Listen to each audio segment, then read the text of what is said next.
just wanted to take a moment to provide some commentary while I basically show the reassembly of the carburetor. I'm not going to show the reassembly of the unit and the reinstallation of the carburetor in this video because installation is typically reverse of removal, and as long as you've been paying attention to all of your steps and you don't forget to put anything back on, you should be successful in the project. But anyway, this is the second time that I've done one of these late 80s, early 90s Suzuki quads that have the three like shift levers above the tank or around the tank, and they're an interesting design.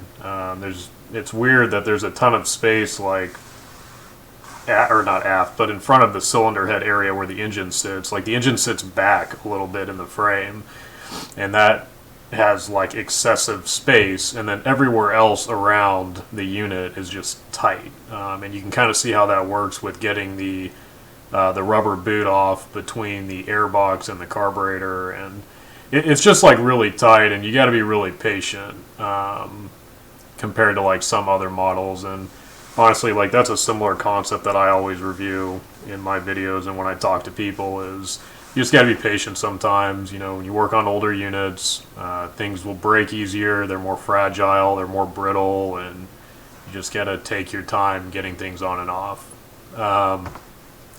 The red canister that I have on the bench is full of Marvel Mystery Oil, and I think like every Walmart in the country stocks this along with most auto parts stores, but I got this from Caleb at Common Motor Collective. It's kind of where I picked up the tip.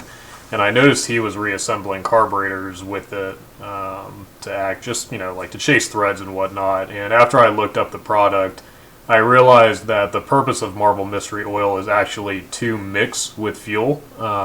So if it provides lubrication and then it's supposed to mix with fuel anyway, why not use it, when you do carburetors or other fuel-related parts? I think that's a good idea. So I started doing that recently, and I haven't had a single issue. When I ended up taking the carburetor out of my hot water degreaser Dawn dish soap combination, there was some scrubbing involved with a toothbrush and a little bit of work with a brass bristle brush. And I just wanted to be clear on that. Like, you don't get to throw it in there for 5 minutes and it comes out looking clean. I mean, there's some elbow grease associated with cleaning up the body of a carburetor, and until I get a vapor blast cabinet, this is just gonna be how it goes. If you don't know what that is, you might want to Google it sometime. Vapor honing technologies over on the East Coast. I think they're in North Carolina. It's an awesome piece of equipment, but it's a pretty good investment, and I think the amount of work that you use it for has to justify it, the purchase anyway. The rebuild kit that I used, same rebuild kits that I always use, All Balls Racing. I use them for seals, bearings, bushings, carburetor rebuild kits, sometimes fuel pumps, petcock valve rebuild kits.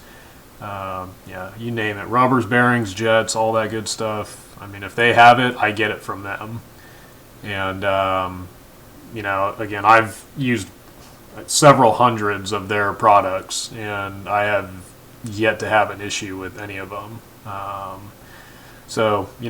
All Balls Racing, I will continue to advocate for their company, and look them up.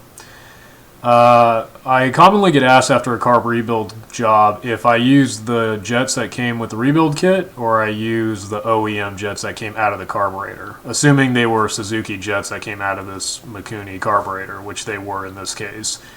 And I always answer that question the same way. If the OEM jets that came out of the carburetor are in no way stripped or have a broken head, anything like that, they're clean, they're usable, they clear up nicely after I clean them, I will reuse Keihin or Mikuni OEM jets, just because I think those engineers tuned that carburetor a certain way, and I get it, like the orifices for the jets are probably darn near close to being exact in the aftermarket kit, but if I have a preference and both OEM and aftermarket jets are in front of me, both are clean, usable, and in good shape, I will use OEM jets unless the customer wants me to change something or go up jets, and then Obviously, if I don't have an OEM one, I have to use the aftermarket one that comes in the kit. So, hope that answers that question. Ran into a couple hiccups with this carburetor.